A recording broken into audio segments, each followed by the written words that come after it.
ఆకాశం సాక్ష్యం ఇస్తుంది, అన్ని సాక్ష్యాలు ఇస్తున్నాయి వాటి భాషలో. అవి కూడా వర్క్ చేస్తున్నాయి, పనిచేస్తున్నాయి. ఆయన త్వరగా వస్తున్నాడు, మాకు కూడా మార్పు తీసుకురాబోతున్నాడు. సృష్టి కూడా మార్పు తెలుసా మీకు? దేవునికి స్తోత్రం. క్రొత్త సృష్టి, నూతన సృష్టి అని చెప్పుకుంటున్నాం కదా, అది రావాలంటే పిల్లరా మరి ఇప్పుడున్నదంతా కూడా ప్రసవనకులు పడాలి. ప్రసవ వేదన అంటారు, సృష్టికి మూలుగుతుంది అసలైనటువంటి సృష్టిని కనడానికి. సో మనకు కూడా అది వర్తిస్తుంది. ఓకేనా? మరి అందుకొరకు మనం అందరూ చాలా జాగ్రత్తగా ఉండాలి, ప్రార్థనాపూర్వకంగా ఉండాలి, పరిశుద్ధాత్మతో నింపబడుతూ ఉండాలి. ఈ చివరి దినాల్లో మనం ఏం పొందకపోయినా పర్వాలా, పరిశుద్ధాత్మ పొందుకుంటే చాలు. చెప్పండి, ఏ ఆత్మ? పరిశుద్ధాత్మను మనం పొందుకున్నట్లయితే పరలోకంలో ఉన్నటువంటి దేవుడు మనకు చేసిన ప్రతి వాగ్దాన నిధిని ఆ పరిశుద్ధాత్ముడే నా కొరకు, మీ కొరకు, మీ కుటుంబాల కొరకు, సంఘం కొరకు, సేవకుల కొరకు ఆయన ఖచ్చితంగా తెరిచేవాడై ఉన్నాడు, ఇచ్చేవాడై ఉన్నాడు. దేవునికి స్తోత్రం కలుగును. పరిశుద్ధాత్ముడు మాత్రమే ఆ నిధులను తెలుస్తాడు. నిధులు, పరలోక నిధులు, వాగ్దానపు నిధులు, స్వస్థత నిధులు, పరలోక సంపదంతా నీ వశం చేయాలంటే పరిశుద్ధాత్ముడు కావాలి. భూలోక ఈవి, పరలోక ఈవి, ఈ రెండు ఈవులకి మనం హక్కుదారులు కావాలంటే పరిశుద్ధాత్మ కావాలి. ఏ ఆత్మ? పరిశుద్ధాత్మ లేకుండా పనేమి పొందలేము. చదివింది అందరికి చెప్పండి. సేవకుని దేవుడు మీకు ఇచ్చాడు, ఇంత పెద్ద పరిచర్య, మీరందరూ ఇలా కూర్చున్నారంటే ఇది చిన్న విషయం కాదు, దేవుని కృప. రెండోది ఏంటంటే మరి మీ సేవకులకి విజ్ఞాపన ప్రార్థనలు ఇవ్వండి, దేవునికి స్తోత్రం కలుగును. ఆ ప్రార్థన మిమ్మల్ని కూర్చోబెడతా ఉన్నాయి. ఇది ఎవరి గొప్పతనం కాదు, దేవుని కృప ఇది. ఓకేనా? మరి కాబట్టి ప్రతి ఒక్కరు కూడా పరిశుద్ధాత్మతో నింపబడి, దేవుని శక్తితో నింపబడి మండించబడుతుండాలి. ప్రతి స్త్రీ పురుషులు కూడా, ఇందులో చిన్నోళ్ళు, పెద్దోళ్ళు, ఎవరు లేదు, అందరూ దేవుని ఆత్మతో నింపబడాలి. దేవునికి స్తోత్రములుగా. మంచిది. మనం అందరం కూడా ఒక్కసారి దేవుని వాక్యం చదువుకుందాం అని ముందుకెళ్దాం. నేను తొందరపడను, మిమ్మల్ని తొందర పెట్టను.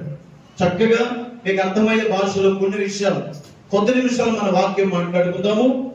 ఖచ్చితంగా పరిశుద్ధాత్మతో అందరూ కూడా నింపబడాలి, దేవుని శక్తితో నింపబడాలి, ముగింపు మహిమకరంగా ఉండాలి. ఎవరు మాట్లాడుతున్నారు ఇక్కడ? మీకు ఓకే అయితే ఆమె చెప్పండి గడిగా, అది నాకు ఆన్సర్. అయితే అల్లేలే చెప్పండి. యేసుక్రీస్తు కూడా వాక్యం చదివేటప్పుడు, మొదట వాక్యం చదివేటప్పుడు లేచి నిలబడి ఆయనే చదివి అప్పుడు కూర్చున్నారు. యేసుబాబు మన గౌరవిందాం. మొదటగా వాక్యం చదువుకునేటప్పుడు ఖచ్చితంగా లేచి నిలబడి ఆయన గౌరవించడానికి గుర్తుగా నిలబడాలి. మనందరం కలిసి బాగా పరిచయమైన వాక్కు మీకు ఉపయోగపడే విధంగా, మీ ఆత్మీయ జీవితానికి, మీ కుటుంబ జీవితానికి, మీ హృదయానికి, అన్ని విధాలకు ఉపయోగపడే విధంగా దేవుడే మాట్లాడబోతున్నాడు. మీ కాపాలు కాదు, నా వైపు చూడకండి ఎవరు. ఇక్కడ నిలబడేది నేనే, ఇక్కడ మాట్లాడేది నా ప్రభు, నా బాబు మాట్లాడతాడు. ఇక్కడ యేసుబాబు స్తోత్రం. ఎంతమంది దేవుని స్తుతిస్తారు? ఇక్కడ ప్రతి ఒక్కరు ఇక్కడ యేసుబాబును పొందుకుని వెళ్ళాలి, వాగ్దానాలు తీసుకుని వెళ్ళాలి ఇంటికి. ఓకేనా? సరైన విశ్వాసాన్ని కలిగి మీరు పలికితే కలిగే విధమైనటువంటి శక్తులు పొందుకోవాలి మీరు. అవునా?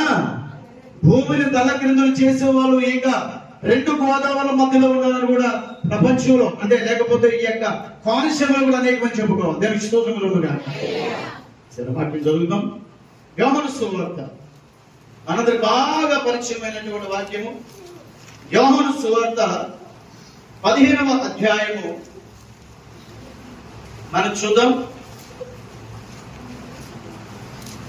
చూడండి, 15వ అధ్యాయము మొదటి వచనము నుండి మనం చదువుకున్నాం ఈ రోజు. నేను నిజమైన ద్రాక్షావళిని, ఓకే, నా తండ్రి వ్యవసాయకుడు, నాలో ఫలింపని ప్రతి తీగను ఆయన తీసి పారవేయను.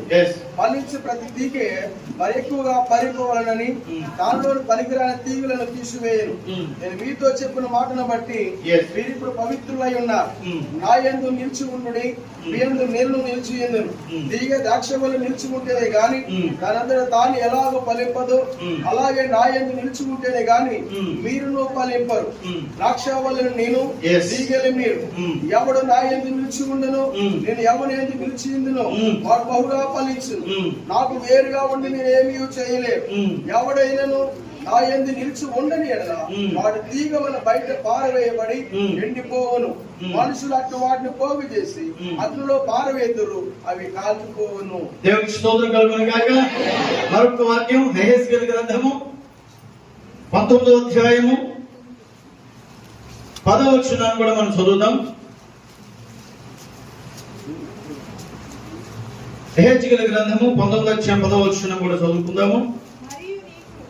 మరియు నీకు క్షేమము కలిగి ఉండగా నీ తల్లి ఫలభరితమై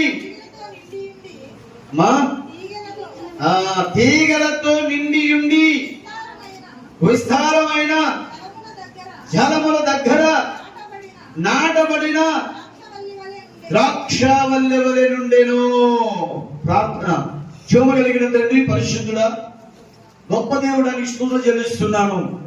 ఈ రోజు చాలా అద్భుతమైనటువంటి రోజని నేను విశ్వసిస్తూ ఉన్నాను. ఎందుకంటే ఈరోజు ప్రభువా ఇక్కడ వందల సంఖ్యలో అనేక మంది మిమ్మల్ని స్తుతించడానికి, కొనియాడటానికి, నీ ఆత్మను పొందడానికి వచ్చి ఉన్నారు. ఇక్కడ భూమి పైన ఆకాశం క్రింద గొప్ప సభ జరుగుతుంది ఈ రోజు నాయన. ఓ నీ పరిశుద్ధాత్మ యొక్క అలలు ఇప్పుడే ఈ యొక్క సంఘములోనికి ప్రతి ఒక్క వ్యక్తి హృదయంలోనికి వచ్చునగాక నాయన. ఆ పరిశుద్ధాత్మ యొక్క అలల ద్వారా వీరు ప్రేరేపించబడుదురుగాక, బలపరచబడుదురుగాక, స్థిరపరచబడుదురుగాక, అభిషేకించబడుదురుగాక, ఆత్మతో నింపబడుదురుగాక. హల్లెలూయా. సహాయం చేయండి నాయన. వాగ్దానములను పొందాలి, ఫలములు పొందాలి, వరములు పొందాలి, పరిశుద్ధాత్మని కలిగి ఉండాలి. ఎలాగడికి సిద్ధపడాలి, వీరు మండించబడాలి, అనేకులు మండించాలి నాయన. వీరు నీ వెలుగును పొందుకొని అనేకులను వెలిగించున్నట్లుగా ప్రతి ఒక్క వ్యక్తి, ప్రతి కుటుంబములుగా అటు కృప చేయమని, నీ ఆత్మతో నా ఆత్మను అభిషేకం చేయమని, ఆ పరిశుద్ధాత్మ యొక్క అలలో నన్ను కూడా ఉంచమని యేసుక్రీస్తు నామములో ప్రార్థన చేస్తున్నాము తండ్రి. అందరూ కూర్చున్నారు. చాలా జాగ్రత్తగా మీరు గమనించండి. దేవుడు మనకి ఆనందాన్ని ఇస్తున్నాడు.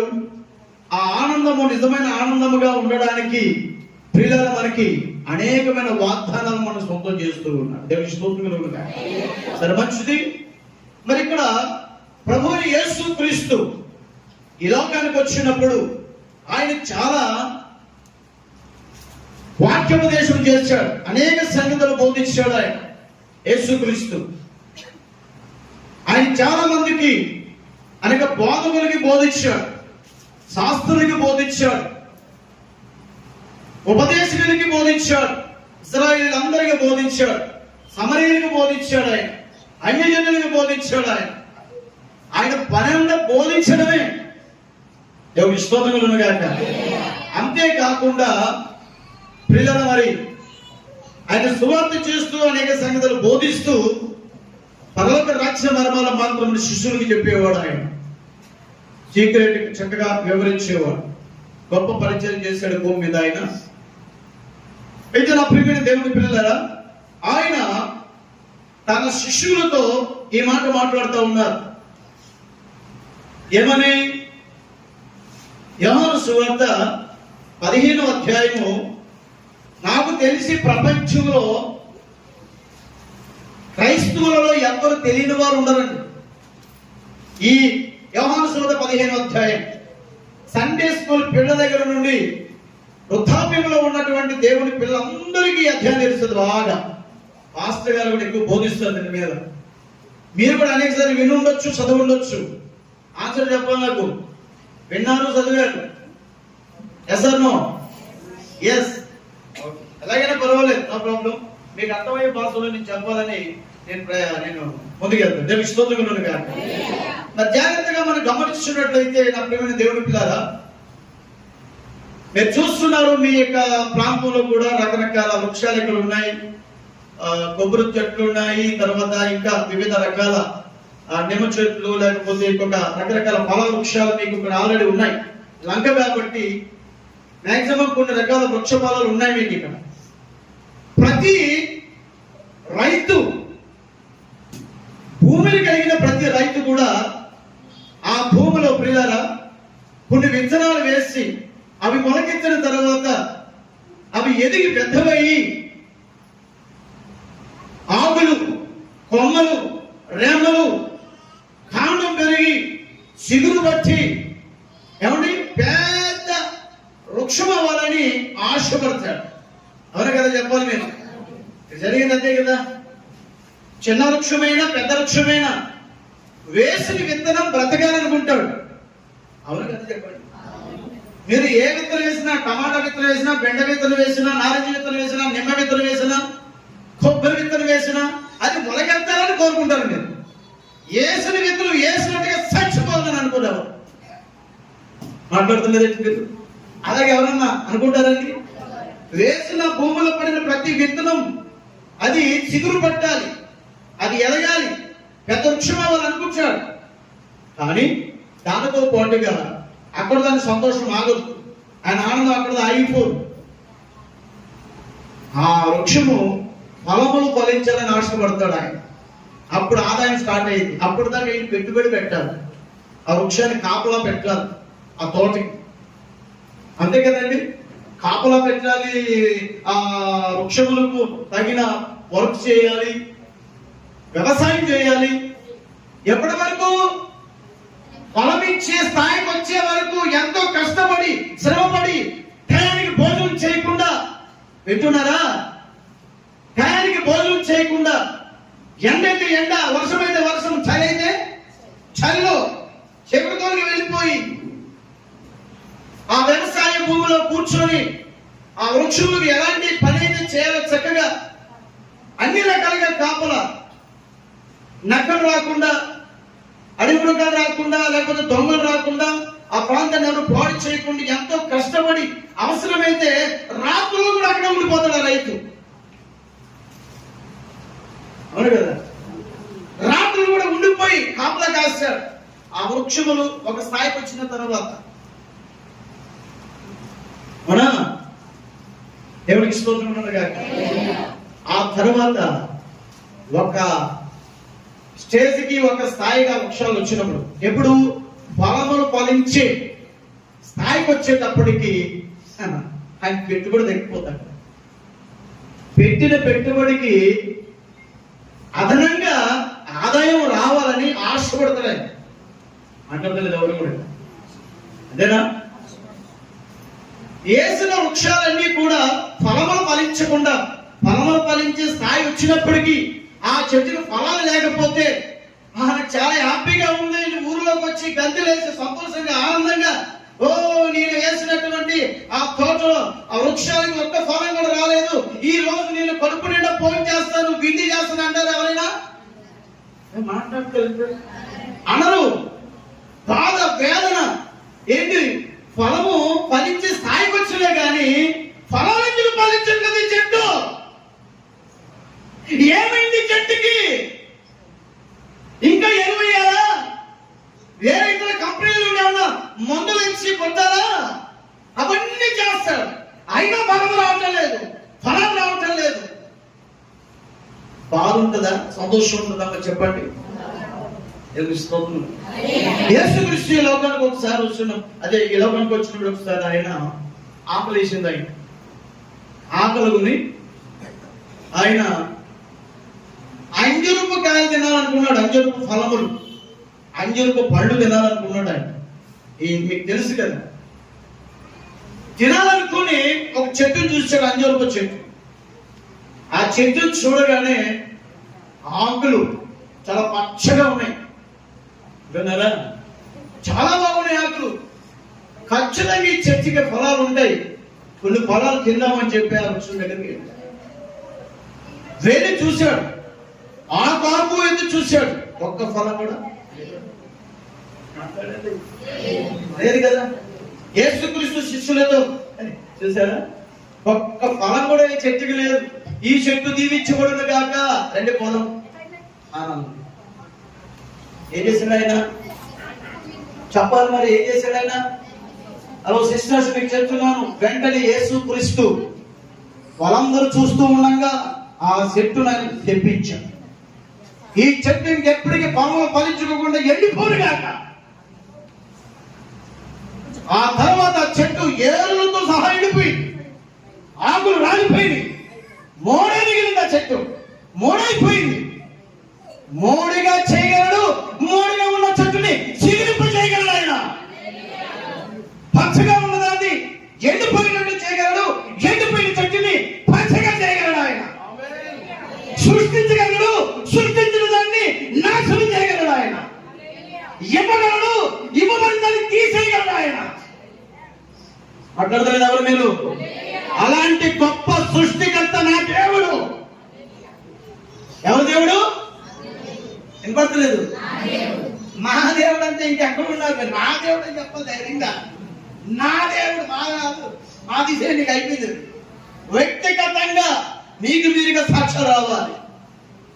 ఎంతమంది తెలుసుకుంటారు ఇక్కడ? చెట్టు ఎండిందా? అంజూరపు చెట్టు ఎండిపోయింది.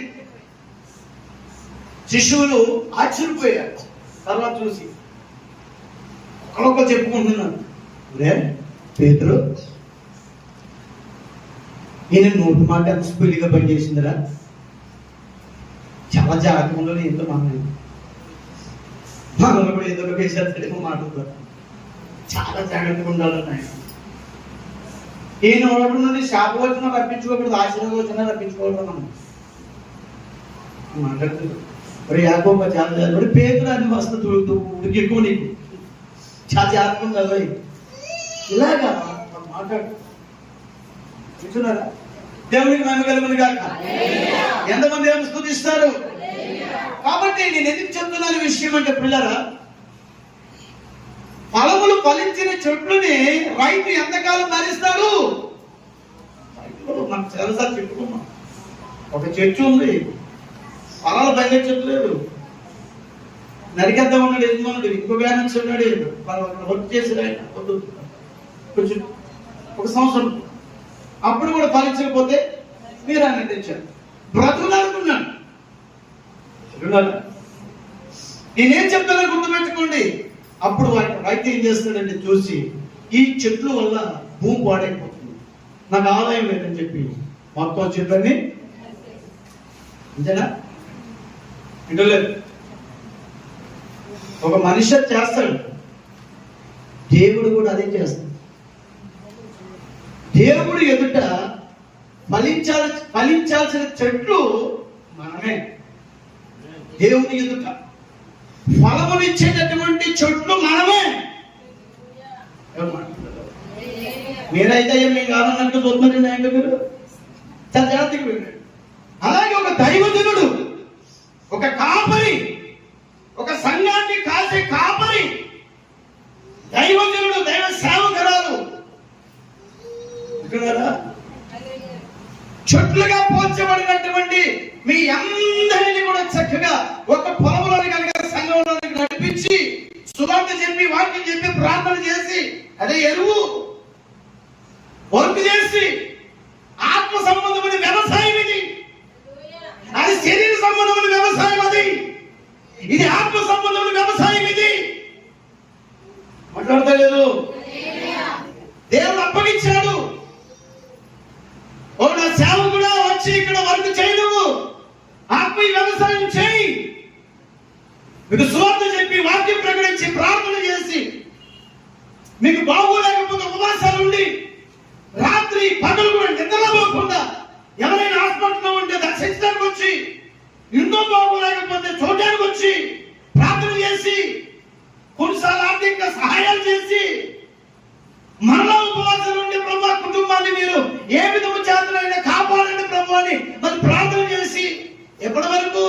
మీరు కూడా ఫలములిచ్చేటటువంటి స్థాయికి వచ్చే వరకు కూడా దైవజనుడు ఇక్కడ దైవజనుడి కుటుంబం అంతా మోకాళ్ళ మీద ప్రార్థన చేస్తున్నాడని మేము దర్శిస్తున్నాం, మేము చూసుకుంటానే ఉంటాం. వింటున్నారా?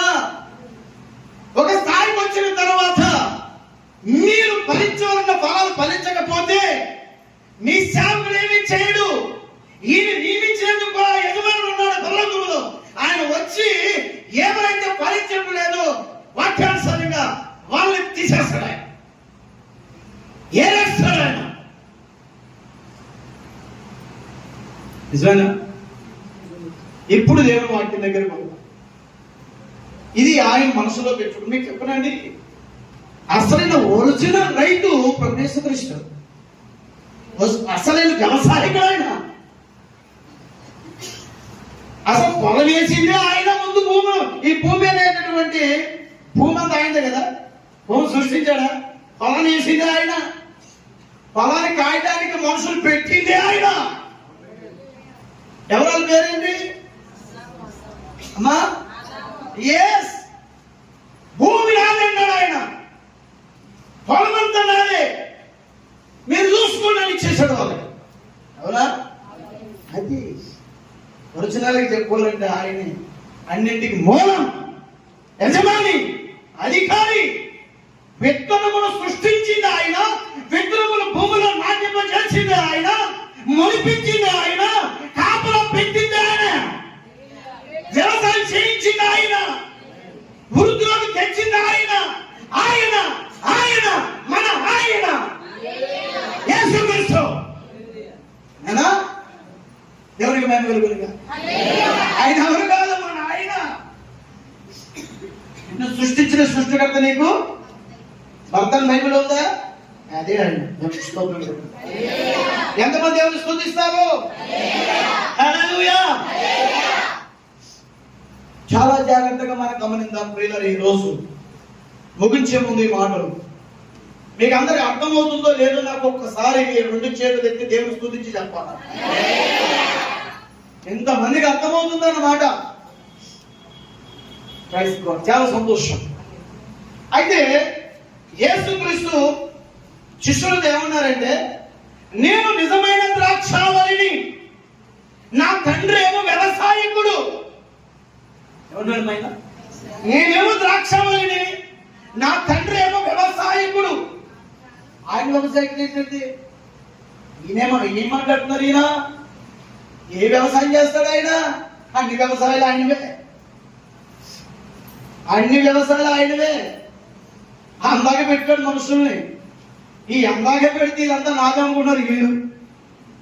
ఇది నాది, అది నాది, అది నాది అని చెప్పి ఆ వ్యవసాయాల కోసం కొట్టుకు చచ్చిపోతున్నారు. విన్నారా? నేను ఆత్మీయంగా శరీరంగా రెండు విధాలుగా మాట్లాడుతున్నాను. ఆత్మీయంగా సంఘం అనే వ్యవసాయాల కోసం కొట్టుకు చచ్చిపోతున్నారు బయట సేవకులు. శారీరకంగా ఈ లోక సంబంధ వ్యవసాయాలు కొట్టుకు చచ్చిపోతున్నారు. వ్యవసాయం ఎవరిది? హల్లెలూయా. కాబట్టి చాలా జాగ్రత్తగా మీరు గమనించండి. మీరందరూ కూడా వ్యవసాయం అయి ఉన్నారు, దేవుడి గృహం అయి ఉన్నారు, మీరు దేవుడి పొలం అయి ఉన్నారు. మీరు ఆ పొలంలో నాటబడినటువంటి శ్రేష్టమైనటువంటి వృక్షములు మీరు, చెట్లు మీరు. నీటి యోన నాటబడినట్టు చేశాడు ఆయన. మీరు నీటి యోన నాటబడిన చెట్లు. ఎవరమ్మా? నీటి యోన నాటబడిన చెట్లు. పోల్చాడు మనమన్నాగా. ఎందుకంటే 2:1 చిన్న విషయాలు. ఆకు ఓడక తన కాలం ముందు పొలమించు చెట్టు వలె, దానికి ముందు కాదు నీటి యోన నాటబడినదై. అది ఆకు వాడదు, తన కాలం ముందు ఫలమివ్వక మానదు. ఆకు ఉండాలి, ఫలము ఉండాలి, రెండు ఉండాలి. ఆకులు అంటే ఫలాలు, ఫ్రూట్స్ అంటే ఫలాలు, రెండు ఉండాలి. మాట్లాడలేదండి. ఆ చెట్టు అంటే ఎవరు? ఆ నీటి యోన నాటబడిన చెట్టు ఎవరు? దేవుడికి మహిమ కలుగును గాక. అది మరి మనమంటారు నేనని చెప్పుకోలేదా? నేను చెప్పుకోకండి, నీ చెప్పు. అది నేనే. హల్లెలూయా. ఆ నీరు జీవము కలిగిన దేవుడు వాక్య నది. అంతేనా? ఏ నది? వాక్య నది. రైతులో బైబుల్ అంత అక్షరార్థంగా ఉందండి. అక్షరము అర్థము జీవం, అక్షరము అర్థము జీవం, ఈ మూడు దగ్గర. అక్షరం దగ్గర ఆగకూడదు, అర్థం దగ్గరికి రావాలి. అర్థం దగ్గర ఆగకూడదు, నిశ్చితం జీవం దగ్గరికి రావాలి. ఇప్పుడు పరిపూర్ణమవుతుంది. ఆయన మూడులో పరిపూర్ణుడు. ఆయన తండ్రిగా ఉన్నాడు, కుమారుడుగా ఉన్నాడు, పరిశుద్ధాత్మగా ఉన్నాడు. మూడులో పరిపూర్ణుడు ఆయన. అలాగే అక్షరము, అర్థము, జీవము. దేవుడికి మహిమ కలుగునుగా. ఎంతమంది దేవుని స్తుతిస్తారు ఇక్కడ? కాబట్టి యేసుక్రీస్తు నేను నిజమైన నేను ద్రాక్షవల్లి, నిజమైన ద్రాక్ష. అనే ఉంటాడు, నేను నిజమైన ద్రాక్ష తన వ్యవసాయకుడు. నాలో ఫలించిన ప్రతి తీగను ఆయన తీసి పారవేయను, ఫలించు ప్రతి తీగ మరి ఎక్కువగా ఫలింపవలన దానిలో పనికిరాని తీగలను తీసివేయను. అర్థమవుతుందా? ఇప్పుడు తీగలు మీరు ద్రాక్ష వలనే మీరు విన్నదే, మీరు చదివిందే, కానీ ఇందులో నుండి కూడా అమూల్యమైన సంగతులు వస్తాయి. జాగ్రత్తగా దేవుడు మేము వెలుగును కాక అని అంటున్నాడు. ద్రాక్ష వల్లిని నేను, స్వయంగా చెప్పాడు ఆయన. తీగలు మీరు. ఇప్పుడు తీగ ఎవరిలో నుండి రావాలి? అంతేనా? ద్రాక్ష వల్లిలో నుండి రావాలి. ఫలించాలంటే తీగ ఎవరిలో ఉండాలి? గట్టిగా చెప్పాలి. అంతేనా? దేవుడికి మేము వెలుగును కాక. ద్రాక్ష వల్లిలో నుండి వచ్చే తీగలన్నీ కూడా ఫలించాలంటే ఆ ద్రాక్ష వల్లిలోనే ఉండాలి. తెగిపోవటము, వేరైపోవడము, చేయించుకోవడము, లాగేసుకోవడం ఉన్నాయనుకోండి, ఆ తీగ చివరికి ఎండిపో అంటులేదండి. దేవుడికి మహిమ కలుగును కాక. యేసుక్రీస్తు వాక్యమే నిజమైన ద్రాక్షవల్లి. ప్రపంచమంతటికి కూడా ఆయన నిజమైన ద్రాక్షవల్లి. ఆయనలో నుండి అనేకమైన తీగలు వచ్చినవి. ఎంతమంది దేవుని స్తుతిస్తారు? మీరు తీగలు అంటున్నారు ఆయన. ఓకే, చాలా బాగుంది ఈ మాట. నాలో ఫలింపుడు ప్రతి తీగను ఏం చేస్తున్నాడు ఆయన? ఇంకా నాలో ఫలింపుని ప్రతి తీగ కూడా విస్పారేస్తాడు. అదే మరి ఎక్కువగా ఫలించాలంటే దానిలోని పనికిరాని తీగలను నేను తీసేస్తాను. ఫలించే తీగ ఇంకా ఎక్కువగా ఫలించాలంటే పనికిరాని తీగను తీసేస్తాను అన్నాడు. అప్పుడు చాలా జాగ్రత్తగా ఉండాలండి. అంటే వేరు చేసేస్తాను అంటున్నాడు ఆయన. ఆ వేరు చేసే కాలమే ఈ కాలం. మనం ఉన్న కాలం అదే. ఇది దర్శన కాలం, వాక్యం వచ్చే కాలం, పరిశుద్ధాత్మతో అనేక మందిని నింపే కాలం ఇది. క్రీస్తు రెండవ రాకడ, ఆ ప్రవచనము నెరవేరే కాలం ఇది. ఆ వాక్యం నెరవేరే కాలం ఇది. ఈ కాలంలోనే పనికిరాని తీగలేమో, పనికొచ్చే తీగలేమో ఆయన చూచి వాటిని వేరు చేసే కాలం ఇది. మేకలు గొర్రెలు వేరు చేసే కాలం ఇది. విశ్వాసం అవిశ్వాసం వేరు చేసే కాలం ఇది. ఎంతమంది స్తుతిస్తారు ఇక్కడ? ఏ కాలానికి వచ్చాము? మనము వేరు చేయబడే కాలానికి వచ్చాము. సెపరేట్ చేసే కాలానికి వచ్చాము మనము. జాగ్రత్తగా గమనించాలి. యేసుక్రీస్తు అదే అంటున్నాడు. ఫలించే తీగకి ఫలించని తీగ అడ్డు. కొంచెం లోతుగా అర్థం చేసుకున్నారు అనుకుంటా సంగమా. ఇంతకి తీగలు ఎవరు కాదు. ఎవరండి తీగలు? ఎవరు? బ్రదర్ చెప్పాలి. పనికొచ్చే తీగలు ఉన్నాయి, పనికిరాని తీగలు ఉన్నాయి. ఈ పనికిరానికి తీగ పని భాగంలో ఎంతసేపు పనికొచ్చే తీగను పడటమే. ఏంటి అంతకన్నా ఫలించేస్తున్నావు? ఏంటి సంగతి? ఏడు అపమానం చేసేస్తాడు వెళ్ళి. ఏడు వర్షంలాగా అపమానం ఇచ్చేస్తాడు వెళ్ళి. అపమానించే పాట గారికి కానుక మాట్లాడతలేదండి. దేవునికి స్తోత్రం కాక. ఇది పనికిరాని తీగది. దీనికి ఇవ్వడము తెలియదు, తెచ్చుకోవడము తెలియదు. దీనికి దేవునికి ఇచ్చి దేవుని దగ్గర పొందే తీగేమో రుచి పెరిగింది కాబట్టి చక్కగా ఫలాలు పొందుకొని వెళ్ళిపో. ఈ పనికిరాని తీగ చూసారా, సపోర్ట్ చేయి కొడుతూ ఉండే అనమాట. నువ్వే పరిశుద్ధుడా, నువ్వే పరిశుద్ధుడా ఏముంది ఉన్నారా అంటూ లేదా అంటే మీరు మంచోళ్ళే, చాలా మంచోళ్ళు. అలాంటి వాళ్ళ కోసం చేస్తున్నాను. దేవునికి స్తుతి కలుగును గాక. కాబట్టి పనికిరాని తీగలను ఆయన ఏది పారేస్తాడంటున్నాడు. ఎందుకంటే ఫలించే తీగ మరి ఎక్కువగా ఫలించాలి, ప్రార్థించే వ్యక్తి మరింత ఎక్కువగా ప్రార్థించాలి, సహకరించేవాడు మరి ఎక్కువగా సహకరించాలి, ఉపవాసాలు ఉండేవాడు మరి ఎక్కువగా ఉపవాసాలు ఉండాలి, సంఘానికి తాను వచ్చి అనేకులు తీసుకొచ్చేవాడు మరి ఎక్కువ మంది తీసుకురావాలి. తనకున్న దానిలో నుండి సేవ కొరకు ఖర్చు పెట్టాలనుకున్న వ్యక్తి మరి ఎక్కువగా ఖర్చు పెట్టాలనుకుంటాడు. నా సేవకుడికి రైట్ హ్యాండ్ గా సపోర్ట్ గా ఉండాలనుకుంటాడు. ఈ ఉండని వారు ఇక పనికిరాని దేవుడు ఏం చేస్తాయి? చాలా జాగ్రత్తగా ఉండాలి. కానీ మీరందరూ పనికొచ్చే చేయగలని నేను నమ్ముతున్నాను. అంటే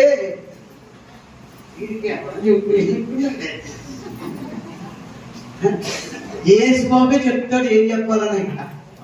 ఇంకెవరు చెప్పండి, ఎవరన్నా చెప్పరా? నేను కూటానికి మీటింగ్ ఎప్పుడైనా ఏ సేవకుడు నాకేం చెప్పరు, నా పుస్తకాలు తెలుసు. ఒకవేళ చెప్తే చెప్పింది అసలు చెప్పండి. ఎందుకంటే నేను నా ఆధీనంలో ఉన్నాను, ఆయన ఆధీనంలో ఉంటాడు. చెప్పింది చెప్పాను అనుకోండి సత్యజీవం, ఆయన ఇచ్చింది చెప్పాను అనుకోండి నిత్యజీవం. తప్పని కూడా తెలుస్తుంది దగ్గరగా.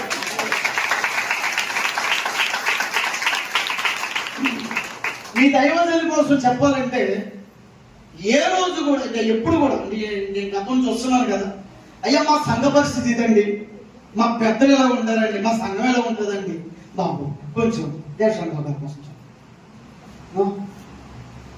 ఆయన నన్ను పిలుస్తున్నప్పుడు, అయ్యా మీరు కాదు పలానా రోజు నాకు ఎందుకు మీ దగ్గర రావడానికి ఇస్తున్నాను, అందుకని నా యొక్క వర్కులు కూడా, నా పనులు కూడా, నా సమయాన్ని కూడా ఆ పక్కన పెట్టి మీ దగ్గర రావడానికి, మీ దైవజనులు పిలిచినప్పుడు రావడానికి ఇష్టపడతాను. ఎప్పుడు ఏనాడో ఏ విషయమైనా సంఘం బాగా ఎదుగుతుందని చెప్పలేదు, వేరేగా చెప్పలేదు. దేవుడే సాక్షి బలిపెట్టి మీద నిలబడి చెప్తున్నాను.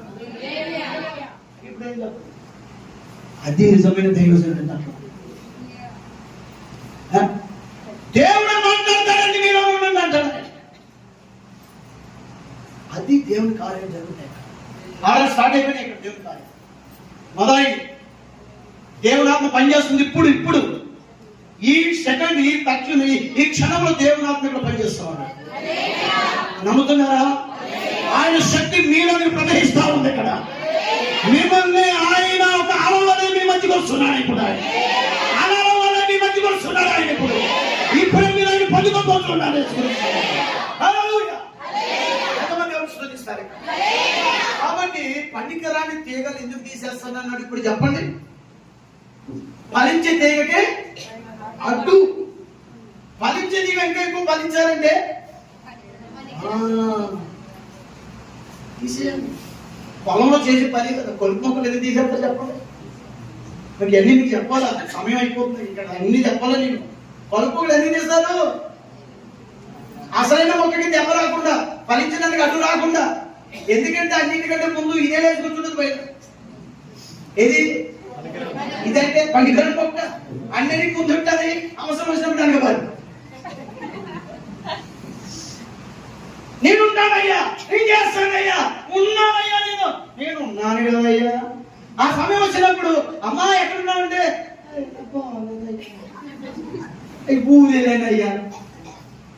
ఈ పనికిరాని కదా ఇది కొనుక్కోదు. కానీ అందరం అన్ని చెట్లు కంటే, అన్ని గోధుమ మొక్క కన్నా లేకపోతే ధాన్యం మొక్క కంటే ముందుగా కడుపు మొక్క ఎంత ఎత్తిదిగిపో. ఆయన వస్తాడు, దాన్ని ఆగేది అంతేండి. ఏంటి కడుపు మొక్క. దేవుని స్తోత్రం. సంఘాలు కూడా కలుపు మొక్కలు చాలా జాగ్రత్తగా ఉండాలి. అవి కలుపు మొక్కలు, గోధుమ మొక్కలు కాదు. గోధుమ మొక్క పని చేస్తే కలుపు మొక్క పని చేయదు. ఓకేనా? ఏ మొక్కగా ఉండాలనుకుంటారు మీరు? ఎందుకంటే యేసుక్రీస్తు కూడా గోధుమ కిందగా పోల్చుకున్నాడు ఆయన. అంతే కదా, ప్రతి నెల గోధుమ రొట్టెలోను గోధుమ పిండిని రొట్టెగా చేసుకుని ప్రభు శరీరముగా తింటున్నాం మనం ఇక్కడ. ఎంతమంది ఏమి స్తుతిస్తారు? హల్లెలూయా. కాబట్టి నా ప్రియమైన దేవుని పిల్లారా, కలుపు మొక్క ఎన్ని సార్లు ఆయన శరీరం అంటే రొట్టె తిన్నా అది కలుపు మొక్క యేసు శరీరం అవుతుంది. కానీ గోధుమ మొక్క ఖచ్చితంగా విశ్వాసి ఒక రోజున యేసుక్రీస్తు శరీరం కలిగి ఉంటుందా, ఆయన ఆత్మను కలిగి ఉంటుందా? హల్లెలూయా. సరే, కిందకి ఆయన ఇంకా ఏమన్నాడంటే చూద్దాం, ఇంకా కొంచెం కిందకి చూద్దాము. చాలా లేఖనాలు ఉన్నాయి కానీ లేఖనాలు మీకు తీసి చదివించడం కాదు, కానీ అనుభవపూర్వక కొన్ని విషయాలు నీకు అర్థమయ్యే రీతిలో చెప్పడానికి దేవుడు నన్ను చదువుతాం. 3వ వచనం, మీరు పవిత్రులై ఉన్నారు, నా యందు నిలిచియుండుడి, మీ యందు నేను నిలిచియుండును. తీగ ద్రాక్ష వల్లలో నిలిచింటేనే గాని దానంతట తాను ఎలాగ ఫలించదో అలాగే నా యందు నిలిచింటేనే గాని మీరు ఫలింపరు. ద్రాక్షావళిని నేను, తీగలు మీరు. ఎవరు నా యందు? అది గట్టిగా పట్టుకోండి. దేవుని స్తోత్రం కలుగును గాక. ఎవరు నా యందు నిలిచిండునో, నేను ఎవరి యందు నిలిచిండునో. ఎంతమంది సఫలం కూడా స్తుతిస్తారు యేసుక్రీస్తుని? చాలా సార్లు ఈ మాట చదువుకున్నారు. నేను ఎవరి యందు నిలిచి ఉన్నానో, ఎవరు నా యందు నిలిచి ఉన్నాడో వాడు బహుగా ఫలిస్తాడు. వాడిలో విశ్వాసమే లేదు. ఎందుకంటే వాడిలో ఆయన ఉంటాడు, ఆయనలో వీడు ఉంటాడు. దేవునికి మహిమ. ఒకరిలో ఒకరు ఉంటారు. విడతీయలేనటువంటి బంధం ఎవ్వరూ విడదీయలేరు. యేసుక్రీస్తుని తండ్రిని ఎవరు విడదీయలేరు. యేసుక్రీస్తు వాక్యమై ఉన్నాడు, ఆయన ఆత్మై ఉన్నాడు. వాళ్ళందరినీ ఎవరు విడదీయలేరు. అందుకే యేసుక్రీస్తు ఏమన్నా తెలుసా? తండ్రి నా యందును, తండ్రి యందు నేను ఉన్నాను. అంటున్నారా? అలాగే మీరు కూడా అన్నాడు యేసుక్రీస్తు. మీరేమో అర్థమవుతుంది మీ అందరికీ? నేను మీ యందు ఉండాలి, నేను మీ లోపల ఉండాలి, మీరు నా లోపల ఉండాలంటున్నాడు ఆయన. ఇప్పుడు అర్థమైందా? ఎంతసేపు బయట కాదు, ఆయన లోపలికి రావాలి, మీరు ఆయన లోపలికి వెళ్ళాలి. దీనికి అర్థం చెప్తాను, జాగ్రత్తగా పెట్టండి. 7వ వచనం చదవండి ఒకసారి. వచ్చిన మీరు ఎవరైనా నా యందు నేను, మీరు నా మాటలను నిలిచి మీకు ఏది ఇష్టమో అడుగుడి, దేవునికి స్తోత్రం. 14 చదవండి. అదే యోహాను 14 నా నామమున మీరు నాకేమి అడిగినను అవి చెప్తారుగా. వాగ్దానం ఇస్తున్నానంటే తీసుకోరా. 14 ఏమన్నాడు అధ్యాయంటే, నా నామముని మీరు ఏది అడిగినా చేస్తాను. అదే 15 ఏళ్ళు ఏమన్నారంటే, నా యందు మీరును, మీ యందు నా మాటలను. ఇది గుర్తుపెట్టుకోండి. చాలా మంది అనేది ఏంటంటే, నేను దేవుళ్ళకి వెళ్ళిపోయా. గట్టిగా వినిపిస్తుందా? ఇందులోకి వెళ్ళిపోయాను. చాలా మంది ఉంటుంటారు, నేను విన్నాను చాలా సార్లు. ఒరే, నేను దేవుళ్ళకి వెళ్ళిపోయాను, నేను దేవుళ్ళనే ఉంటున్నాను. ఓకే, గుర్తుపెట్టుకుని దేవుళ్ళకి వెళ్ళడం అంటే ఎలాంటి గొప్ప కార్యం చూడండి. చాలా మంది నేను వాక్యంలో ఉన్నా, నేను విశ్వాసంలో ఉన్నా, నేను ప్రార్థనలో ఉన్నా, నేను దేవుళ్ళలో ఉన్నా. ఓకేనా? మంచిదే, సాక్షి బాగానే ఉంది. నేను దేవుళ్ళలో ఉన్నాను, దేవుళ్ళకి వెళ్ళిపోయాడు, వాక్యంలోకి వెళ్ళాను. మీరందరూ ఎవరిలో ఉన్నారు? ఇప్పుడు మాట్లాడలేదు. సరే, మంచిది. చాలా మంది ఈరోజు ప్రపంచవ్యాప్తంగా పాస్టర్స్ అదేమంటారు, సువార్తకులు, కాపర్లు, ఉపదేశకులు, అపోస్తలులు వాడేవాళ్ళు ఏమండి, ఇంకా బిలీవర్స్, విశ్వాసం అందరూ కూడా దేవుళ్ళు ఉన్నారు, వాక్యంలో ఉన్నారు. మంచిదే. నేనేమంటున్నాను వాక్యాన్ని బట్టి, ఆయన ఏమంటున్నారంటే నువ్వు దేవుళ్ళో ఉన్న ఉపయోగం లేదు, వాక్యంలో ఉన్న ఉపయోగం లేదు. ఆయన అన్నమాట, నా యందు మీరును ఉంటే చాలు. ఆమేన్ అనలేదు. నా యందు మీరును, నా లోపల మీరును. తర్వాత అన్నాడు, మీ యందు నా మాటలను. దానికి పైన ఉన్నాడు, మీరు నా లోపల ఉండాలి, నేను మీ లోపల ఉండాలి అన్నాడు లేదా? చాలా మంది ఏంటి, నేను దేవుళ్ళో ఉన్నాను అయిపోయింది. లేదండి, ఆయన నీలోకి రావాలి, నీ లోపలికి రావాలి, నీలో ఉండాలి. ఎలా సాధ్యమో? ఆది యందు వాక్యం ఉండినో, వాక్యం దేవుని యందు వాక్యమే. మరి నా మాటలు నీ యందు ఉండాలంటే ఆ మాట దేవుడు దేవుడు మాట. అది ఎవరి మాట? ఆ మాట వాక్యమైంది. వాక్యము మాటగా లేనప్పుడు అదేమిటంటే దేవుని యొక్క తలంపు. అది దేవుని సృష్టిలో మొట్టమొదటిగా తలంచాడు ఆయన, సృష్టిని సృష్టించాడు. తలంపు మాటగా మారిన పలికాడు ఆయన, సృష్టి కలుగుని కాక అన్నాడు. సృష్టి వచ్చిందా? వాక్యం పలికాడు ఆయన. మూడోది ఏమొచ్చిందంటే పదార్థం వచ్చింది. తలంపు వాక్యమైంది, వాక్యము పదార్థమైంది. ఆ పదార్థమే దృశ్య రూపంలో మన కంటికి కనబడుతూ సృష్టి అంతా. అవునండి, ఇదంతా దేవుని వాక్యము. దేవుడు మాట వల్ల ఉన్నట్లోకి వచ్చిన సృష్టి అంతా. బయట చదవలేదు మీరు? ఆది కాలంలో లేదా మన ఛాయలో ఈ సృష్టి అంతా కూడా దేవుడు పలికినది. నీవు కూడా దేవుడు పలికితేనే వచ్చావు అంటున్నారా? మనందరం ఎవరి మాట? దేవుని మాట. అంతకుముందు దేవుని తలంపై, తర్వాత దేవుని మాట పలికే. మూడోది పదార్థం. ఎంతమంది దేవుడు స్తుతిస్తారు? ఇప్పుడు కనబడేదంతా దృశ్య రూపంలో ఉంది, పదార్థం ఇది. కానీ తలంపు అదృశ్యరూపి, అంటే అదృశ్యంలో ఉంటుంది. మాట కూడా అదృశ్యమే, కానీ మన చెవులు వింటాయి పలికినప్పుడు. అంతే. దేవునికి దృశ్యమైన వాటి కంటే అదృశ్యమైనవి శక్తివంతమైన ముందు వెచ్చుకోండి. దేవుని స్తోత్రము. దృశ్యము అదృశ్యము. కాబట్టి ఇప్పుడు మీకు చెప్పేది ఏంటంటే, నేను దేవులో ఉన్నాను, వాక్యంలో ఉన్నాను, వర్తమానంలో ఉన్నా. ఆ వాక్యం నీ లోపల ఉందా? ఆ దేవుడు నీ లోపల ఉన్నాడా? ఉంటేనే కదా ఒక బంధం. అప్పుడే కదా నువ్వు క్రైస్తవురాలివి. అప్పుడే కదా నువ్వు సేవకుడివి. అప్పుడే కదా నా పాలకుడివి. అప్పుడే కదా నువ్వు సంఘ పెద్దవి. అప్పుడే కదా నువ్వు విశ్వాసవి. ఎక్కడ చూడండి, నేను దేవుళ్ళో ఉన్నాను సరిపోతుంది సాక్ష్యం అనుకోకుండా దయచేసి ఆయన నీ లోపలికి రావాలి. Praise the Lord. వాక్యాన్ని దేవుణ్ణి ఎలాగబడదీయలేమో ఆయన్ని నిన్ను కూడా కరువైన, వస్త్రహీనతైన, గొడవలైన, కలహాలైన, శోధనైన, బాధలైన, ఇబ్బందులైన, మరణమైన, వ్యాధైన, తుఫానైన, భూకంపమైన ఏదైనా ఆయన నుండి నిన్ను, నీళ్ళ నుండి ఆయన్ని విడదీయలేవు. ఎంతమంది స్తుతిస్తారు? ఎవరు నిన్ను విడదీయలేరు, ఎవరు నిన్ను విడగొట్టలేరు. ఎందుకంటే ఆయన నీలో ఉన్నాడు, నువ్వు ఆయనలో ఉన్నావు. కానీ ఒక్కరు ఉన్నాడు విడగొట్టేవాడు. వాడు మొదట్లో విడగొట్టాడు, మధ్యలో విడగొట్టాడు, చివరిలో విడగొట్టాడు. మళ్ళీ ఒక గొప్ప ప్రణాళికలో దేవుడు ఉన్నాడు. ఇప్పుడు మోహన్ కూడా విడగొట్టాడు.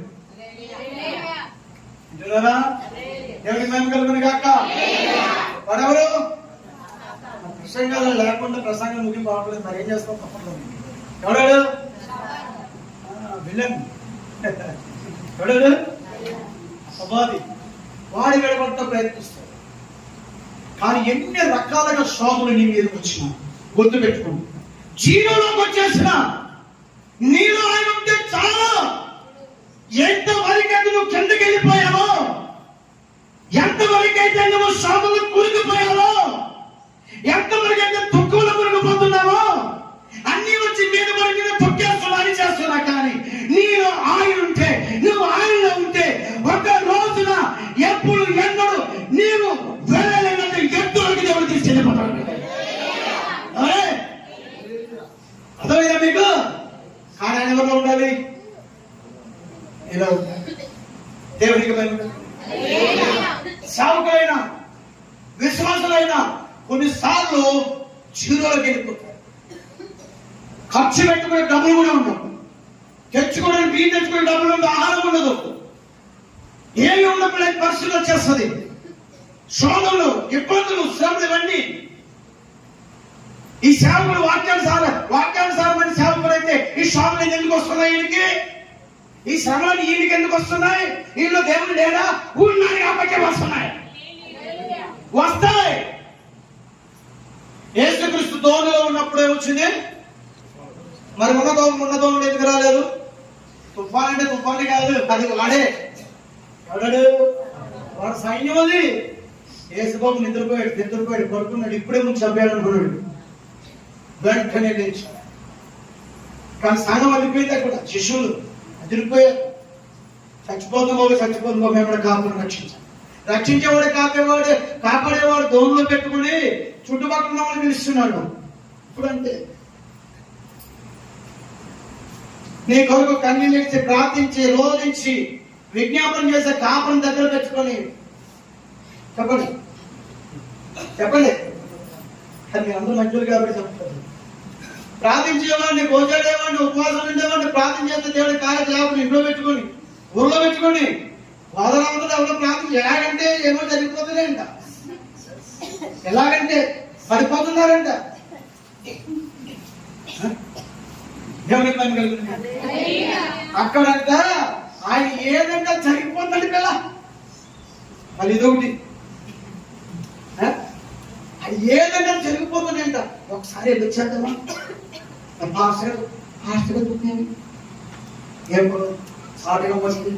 ఎక్కడ భూములు వద్దామని చెప్తాము. పొంగలిందు వీళ్ళే మొట్టమొదటి నరకంలో మొదటి స్థానంలో ఉండేది. నువ్వు దేవుణ్ణి మోసుకొస్తున్నావు, సేవకుని మోసుకొస్తున్నావు, సంఘాన్ని మోసుకొస్తున్నావు, జాగ్రత్త. నువ్వు నిజంగా దేవుడు నీలో ఉంటే గోదావరి అవుతున్న భాష నీకెందుకమ్మా? గోదావరి ఏడు సేవకు సరిపోతాడు.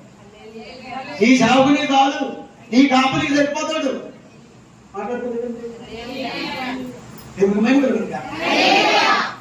సంఘాన్ని విడిచి, కాపు నిడిచిపెట్టి, బోధ నిడిచిపెట్టి ఇంకొక చోటకి వెళ్తున్నావంటే, నీ భర్త నిడిచిపెట్టి ఇంకో స్త్రీ ఇంకో పురుషుడి దగ్గరికి పోతే ఎంత పాపమో, ఇది కూడా అంతే పాపం. తెలీదా మీకు? శరీరం కదా, ఆత్మీయం కూడా అంతే. ఏం మార్పు లేదు. దేవుడు ముడి పెట్టేశాడు. కాపు అంటే ఆత్మీయంగా తండ్రి, అన్న, తమ్ముడు, ఆత్మీయంగా భర్త కూడా. అది శరీరంగా అర్థం చేసుకోండి. నేను ఆత్మీయంగా చెప్తున్నాను. అయితే నీ భర్తను విడిచిపెట్టి బలాపరుస్తుంది మాట్లాడితే మీ ఆయన వచ్చి మాట్లాడుతున్నా మాట్లాడుతున్నా అంటాడా? ఏమంటే మీ భార్య విడిచిపెట్టి వేరే స్త్రీతో మాట్లాడితే అక్కడ వచ్చి ఎంత బుద్ధుగా మాట్లాడుతున్నావు నువ్వు ఇక్కడ? ఎప్పుడైనా అర్థాలు మాట్లాడేవా? చాలా ప్రేమగా మాట్లాడుతూ ఫోటో చేస్తున్నా కడిగించుకుందాం అంటదా? అయ్యే చెప్పండి. కొబ్బరికం పట్టుకుంటుంది, కొబ్బరికం హీరి బలం వచ్చేస్తుందా? హీరి చేస్తుందండి, ఎత్తని కలేసి పడుతుంది మూడు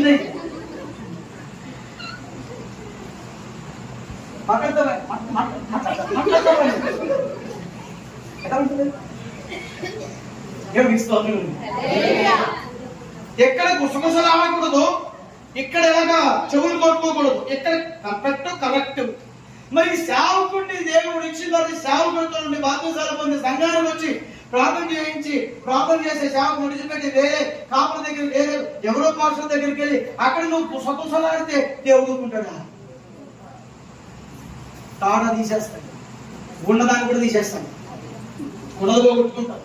ఎంతమంది చూసా మధ్యలో మార్చేస్తామనుకుంటారు.